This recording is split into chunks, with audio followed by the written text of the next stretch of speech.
전하, 신이 감히 아뢰옵니다. 대신의 목소리가 떨렸습니다. 감이라는 말 지금 쓸 때가 아니다. 숙종의 대답은 차갑습니다. 1689년 궁궐에는 향 냄새 대신 썩은 공기가 맴돌았습니다. 왕비가 폐위되는 날 아무도 고개를 들지 못했습니다. 인현왕후는 교지를 받고도 눈물을 흘리지 않았습니다. 그저 국문을 나섰을 뿐입니다. 5년의 침묵. 그녀는 사저에서 바느질을 하고 책을 읽으며 단 한 번도 원망을 입 밖에 내지 않았습니다. 그 침묵이 명분이 되었고 그 명분이 보기를 만들었습니다. 1694년 인현왕후는 다시 궁으로 돌아왔습니다. 마마, 이제 모든 것이 제자리로 돌아왔습니다. 들의 자리라. 돌아온 게 아니다. 다시 싸우는 것뿐이다. 보기는 승리가 아니라 새로운 전쟁의 시작이었습니다. 장희빈은 패서인이 되었고 결국 사사되었습니다. 인현왕후는 그 과정에서 단 한 번도 나서지 않았지만 막지도 않았습니다. 왕비의 자리를 지켰지만 그녀가 얻은 것은 무엇이었을까요? 권력은 있었지만 온기는 없었고 명분은 완성되었지만 행복은 오지 않았습니다. 과연 그녀의 침묵은 승리였을까요? 아니면 또 다른 형태의 희생이었을까요? 포기한 왕비가 왜 더 외로워져야 했을까요? 그리고 조선의 궁궐은 왜 끝내 누구에게도 안식을 주지 못했을까요? 안녕하세요. 히스토리인에 오신 것을 환영합니다. 이야기 시작 전에 구독과 좋아요 먼저 부탁드려요. 자, 오늘의 이야기 시작해 볼까요? 궁궐에는 향 냄새 대신 썩은 공기가 맴돌았습니다. 중전의 처소에서 나온 여관들은 고개를 숙인 채 발걸음을 재촉했고 대신들은 전각 모퉁이에서 서로의 눈치만 살폈습니다. 1689년 숙종의 손에서 교지가 내려왔습니다. 인현왕후 민씨를 패한다는 명이었습니다. 대비전은 조용했습니다. 명성대비는 며칠째 문을 열지 않았고 대신들은 입을 다물었습니다. 서인의 영수들조차 왕명 앞에서는 한 발 물러섰습니다. 반대하면 역모가 되고 침묵하면 공범이 되는 순간이었습니다. 선택의 여지는 애초에 없었습니다. 인현왕후는 패비 교지를 받는 순간에도 흔들리지 않았습니다. 무릎을 꿇고 절을 올렸고 왕의 뜻을 받들겠다는 말을 또박또박 남겼습니다. 눈물도 항변도 없었습니다. 그저 궁녀 하나를 불러 짐을 꾸리라 명했습니다. 지금입니까? 궁녀가 떨리는 목소리로 물었습니다. 지금 아니면 없다. 인현왕후의 대답은 짧았습니다. 국문이 닫히는 소리가 멀리서 들렸습니다. 왕비의 자리에서 쫓겨나는 여인의 뒷모습을 본 이는 많지 않았습니다. 그녀는 돌아보지 않았고 궁녀들은 울음을 참았습니다. 밤이 오기 전에 사저로 옮겨야 했고 그 짐 속에는 왕비의 상징들이 모두 빠져 있었습니다. 나는 틀리지 않았다. 인현왕후는 가마 안에서 그렇게 혼잣말을 되뇌었습니다. 잘못이 없다면 돌아올 길도 있을 것이고 명분이 남아있다면 언젠가 역사가 판단할 것이었습니다. 그러나 지금은 아무것도 할 수 없었습니다. 국문 밖으로 나가는 순간 그녀는 더 이상 왕비가 아니었습니다. 쫓겨난 왕비는 울지 않았습니다. 사저의 작은 방에 앉아 바느질을 하고 책을 읽고 하루하루를 견뎠습니다. 방문객은 거의 없었지만 소문은 빠르게 퍼졌습니다. 패비가 된 인현왕후는 한 번도 원망의 말을 입 밖에 내지 않는다고 했습니다. 서인의 대신들은 이 침묵을 명분으로 삼았습니다. 그녀가 잘못이 없다는 증거였고 왕의 결정이 부당했다는 근거였습니다. 남인이 장악한 조정에서 서인은 숨죽이며 기다렸습니다. 언젠가 시국이 바뀔 것이고 그때 이 침묵이 무기가 될 것이었습니다. 인현왕후는 그들의 계산을 알았지만 그것조차 이용했습니다. 정치는 끝나지 않았고 궁 밖에서도 싸움은 계속되고 있었습니다. 그녀가 할 수 있는 건 자신을 지키는 것뿐이었습니다. 말을 아끼고 행동을 절제하고 존재만으로 상징이 되는 것이었습니다. 어느 날 서인의 원로 대신 하나가 은밀히 찾아왔습니다. 마마, 언제까지 이러고 계실 겁니까? 대신의 목소리에는 조급함이 묻어 있었습니다. 기다린다. 그게 내가 할 수 있는 전부다. 2년 왕후의 대답은 단호했습니다. 대신은 더 이상 묻지 않았습니다. 그녀의 침묵이 오히려 더 강한 메시지였습니다. 성급한 움직임은 모두를 위험에 빠뜨릴 것이고 지금은 버티는 것만이 유일한 전략이었습니다. 말하지 않음도 선택이다. 2년 왕후는 창밖을 바라보며 그렇게 생각했습니다. 궁궐의 불빛이 멀리 보였습니다. 그곳에서는 장희빈이 중전의 자리를 차지하고 있었고 숙종은 새로운 선택 앞에서 흔들리고 있었습니다. 그러나 2년 왕후는 알고 있었습니다. 권력은 언제나 되돌아오고 명분은 결국 승리한다는 것을요. 다만 그 시간이 언제일지는 아무도 몰랐습니다. 숙종은 밤마다 같은 꿈을 꾸었습니다. 폐위 교지를 내리던 그날 2년 왕후의 얼굴이 자꾸 떠올랐습니다. 그녀는 울지 않았고 항변하지도 않았습니다. 그저 고개를 숙이고 물러났을 뿐이었습니다. 그 침묵이 오히려 왕을 괴롭혔습니다. 장희빈은 이제 중전이 되었지만 궁궐의 공기는 여전히 무거웠습니다. 대비는 왕을 마주하지 않았고 서인의 신하들은 상소를 올리지 않았습니다. 침묵으로 항의하는 것이었습니다. 숙종은 그들이 무엇을 기다리는지 알고 있었습니다. 실수를 기다리는 것이었고 후회를 기다리는 것이었습니다. 어느 날 밤 숙종은 장희빈의 처소를 찾았습니다. 촛불이 밝았고 향이 짙었습니다. 그러나 마음은 편하지 않았습니다. 장희빈은 왕의 총애를 받고 있었지만 그녀 역시 알고 있었습니다. 이 자리가 얼마나 위태로운지를요. 전하, 편찮으십니까? 장희빈이 조심스럽게 물었습니다. 아니다. 그저 생각이 많을 뿐이다. 숙종의 대답은 애매했습니다. 장희빈은 더 묻지 않았습니다. 왕의 마음속에 누가 있는지 그녀도 짐작하고 있었습니다. 2년 왕후의 이름은 궁에서 금기였지만 바로 그 금기 때문에 더 자주 떠올랐습니다. 정말 잘라냈어야 했을까? 숙종은 혼자 남겨진 침전에서 그렇게 되뇌었습니다. 왕의 결정은 되돌릴 수 없었지만 왕의 마음은 흔들렸습니다. 권력은 후회를 용납하지 않았지만 인간은 후회 없이 살 수 없었습니다. 밤은 깊어갔고 숙종의 불안은 점점 커져만 갔습니다. 1690년 장희빈의 아들이 원자로 책봉되었습니다. 조정은 축하 행사로 들썩였고 남이는 승리를 자축했습니다. 그러나 이 책봉은 동시에 새로운 균열을 만들었습니다. 서인과 남인의 갈등은 이제 후계 문제로 번졌고 조정은 두 개의 진영으로 완전히 갈라졌습니다. 서인의 대신들은 회의를 열었습니다. 원자 책봉은 장희빈의 지위를 더욱 공고히 하는 것이었고 2년 왕후의 복위 가능성을 더욱 희박하게 만드는 것이었습니다. 그러나 그들은 조급하게 움직이지 않았습니다. 명분이 없었고 왕의 마음을 돌릴 방법도 없었습니다. 2년 왕후는 사저에서 이 소식을 들었습니다. 궁녀가 조심스럽게 전하는 말에 그녀는 고개를 끄덕였을 뿐이었습니다. 축하도 분노도 표현하지 않았습니다. 그저 바느질을 계속했고 책을 읽었고 하루를 보냈습니다. 마마, 이러고만 계실 겁니까? 궁녀가 참다 못해 물었습니다.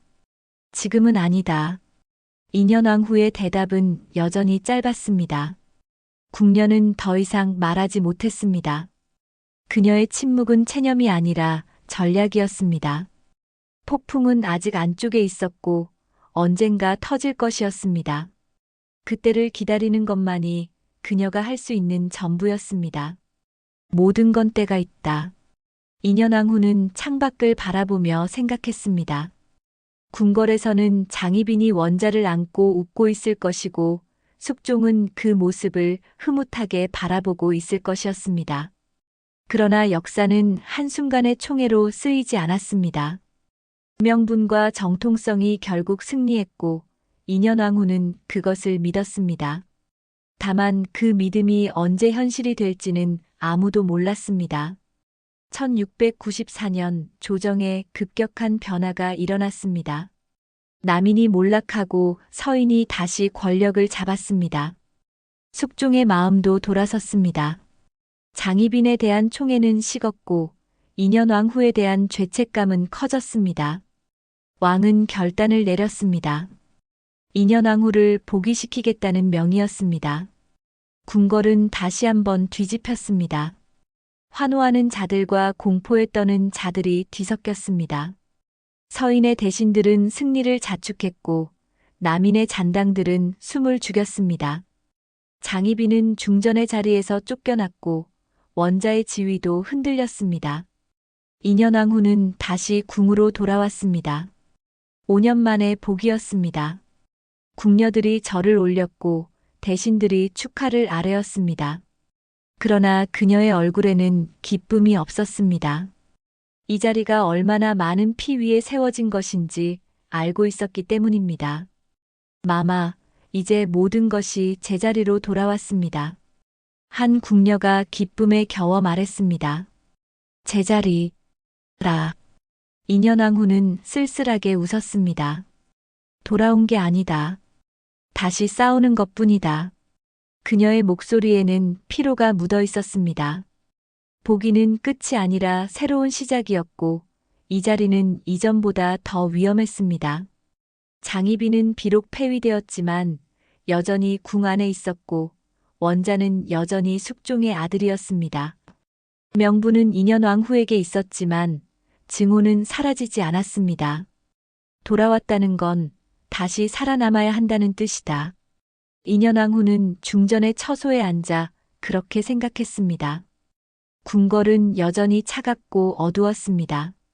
복위의 환호 뒤에는 새로운 음모가 꿈틀거리고 있었고 살아남은 자들의 원한이 곳곳에 숨어 있었습니다. 그녀는 다시 한번 침묵으로 자신을 지켜야 했습니다. 복위 후에도 밤은 길었습니다. 인현왕후는 중전의 자리를 되찾았지만 마음은 편하지 않았습니다. 장희빈은 폐서인으로 강등되어 다른 처소에 유폐되었습니다. 원자는 여전히 궁에 있었지만 그 지위는 애매해졌습니다. 서인의 대신들은 더 강력한 조치를 요구했습니다. 인현왕후는 그들의 요구를 알았지만 선뜻 나서지 않았습니다. 장희빈을 완전히 제거하라는 압박이 거세졌지만 그녀는 침묵을 지켰습니다. 복수는 명분을 더럽히고 관용은 위험을 남겼습니다. 어느 쪽을 택해도 대가를 치러야 했습니다. 숙종도 흔들렸습니다. 한때 사랑했던 여인을 어떻게 처리해야 할지 결정하지 못했습니다. 대신들은 강력한 처벌을 요구했고 왕은 그 요구와 자신의 감정 사이에서 갈등했습니다. 시간이 흐를수록 압박은 커졌습니다. 어느 날 서인의 영수가 인현왕후를 찾았습니다. 마마, 결단을 내리셔야 합니다. 저 여인이 살아있는 한 마마의 자리도 안전하지 않습니다. 대신의 목소리는 냉정했습니다. 내가 결정할 일이 아니다. 전하께서 판단하실 것이다. 인현왕후는 책임을 왕에게 돌렸습니다. 대신은 물러났지만 그의 눈빛에는 불만이 서려 있었습니다. 인현왕후는 알고 있었습니다. 자신이 직접 나서지 않는 것이 더 안전하다는 것을요. 명분은 유지되어야 했고 손에 피를 묻히지 않는 것이 중요했습니다. 이게 끝일까? 인현왕후는 밤마다 그렇게 자문했습니다. 보기는 승리처럼 보였지만 그 이면에는 피와 증오가 깔려 있었습니다. 장희빈을 제거한다 해도 원자는 여전히 남아있을 것이고 남인의 원한도 사라지지 않을 것이었습니다. 명분은 완성되었지만 평화는 오지 않았습니다. 1701년 마침내 장희빈에게 사사명령이 내려졌습니다. 궁궐 안팎에서 수많은 논란이 있었지만 결국 왕의 결정이 실행되었습니다. 서인의 대신들은 이를 정의의 구현이라 불렀고 남인의 잔당들은 입을 다물었습니다. 역사는 승자의 편에서 쓰이고 있었습니다. 인현왕후는 그날 침전에 머물렀습니다. 장희빈의 처소에서 무슨 일이 벌어지는지 모두 알고 있었지만 나서지 않았습니다. 막을 수도 있었지만 막지 않았습니다. 관용을 베풀 수도 있었지만 베풀지 않았습니다. 선택의 순간에 그녀는 침묵했습니다. 궁녀 하나가 떨리는 목소리로 보고했습니다. 마마, 끝났습니다. 알았다. 인현왕후의 대답은 짧았습니다. 더 이상 말은 필요 없었습니다. 장희빈은 죽었고 원자는 어머니를 잃었습니다. 궁궐은 조용해졌지만 그 조용함은 평화가 아니라 공포였습니다. 누구도 함부로 말하지 못했고 누구도 감히 눈물을 흘리지 못했습니다. 여기서 물러서면 모든 게 무너진다. 인현왕후는 창밖을 바라보며 그렇게 생각했습니다. 이 결정이 옳았는지 그녀 자신도 확신하지 못했습니다. 그러나 이미 문은 닫혔고 되돌릴 수 없었습니다. 역사는 승자를 기록하겠지만 승자의 마음속 무게는 기록되지 않을 것이었습니다. 궁 안에서 인현왕후는 점점 조용해졌습니다. 장희빈이 사라진 뒤 더 이상 경쟁자는 없었습니다. 중전의 자리는 확고했고 서인의 권력도 안정되었습니다. 그러나 그녀는 행복하지 않았습니다. 권력의 중심에 있었지만 외로웠습니다. 대신들은 인현왕후를 떠받들었지만 그것은 존경이 아니라 상징에 대한 절이었습니다.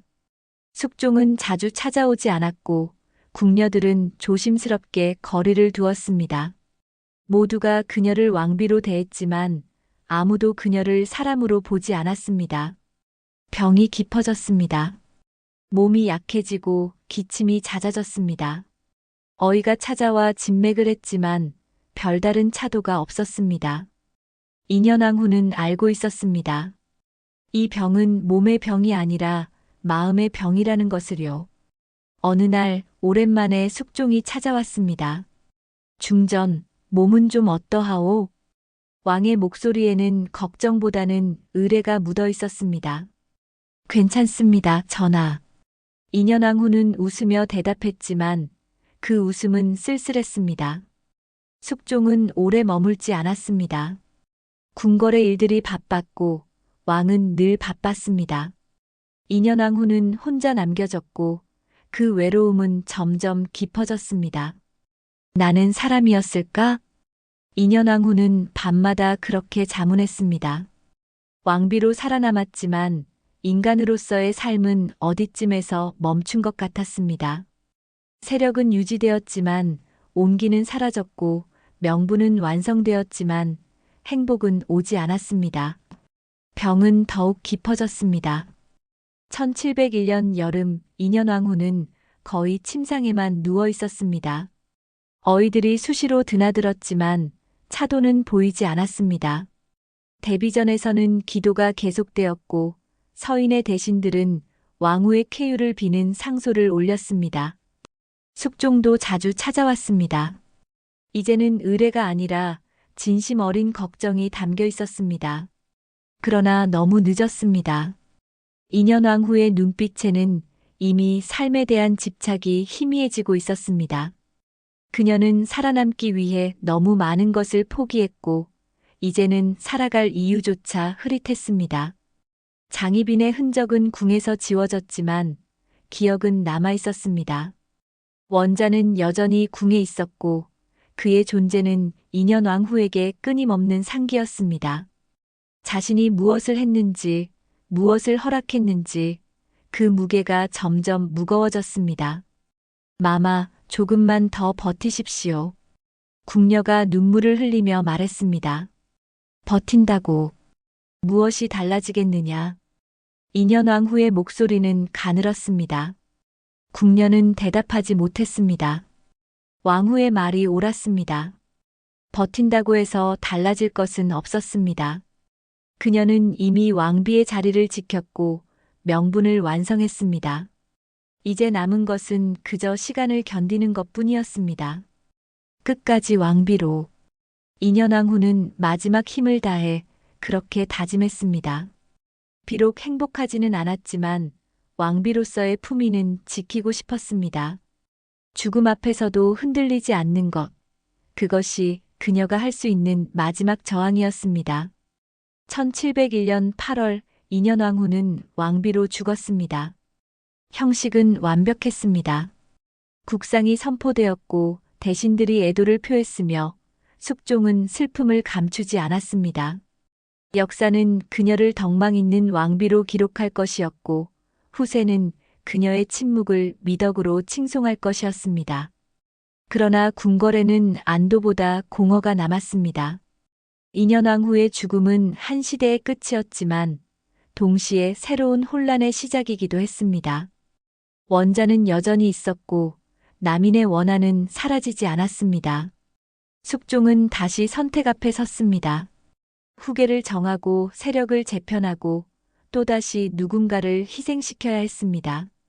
장례가 진행되는 동안 궁녀들은 조용히 울었습니다. 그녀들은 알고 있었습니다. 인현왕후가 얼마나 외로웠는지, 얼마나 힘들었는지를요. 왕비의 자리는 화려했지만 그 안에서의 삶은 고통이었습니다. 숙종은 빈전 앞에 오래 서 있었습니다. 과인이 잘못한 것일까? 왕의 혼잣말에 아무도 대답하지 않았습니다. 대신들은 침묵했고 궁녀들은 고개를 숙였습니다. 옳고 그름은 이미 중요하지 않았습니다. 모든 것은 끝났고 인현왕후는 더 이상 없었습니다. 돌아온 패비는 결국 왕비로 죽었다. 그러나 그녀가 원했던 것은 왕비의 자리였을까? 아니면 그저 인간으로서의 삶이었을까? 역사는 그 질문에 답하지 않았습니다. 기록은 형식만 남겼고 감정은 지워졌습니다. 조선의 밤은 여전히 깊었고 궁궐의 음모는 끝나지 않았습니다. 인현왕후의 이야기는 끝났지만 권력의 게임은 계속되었습니다.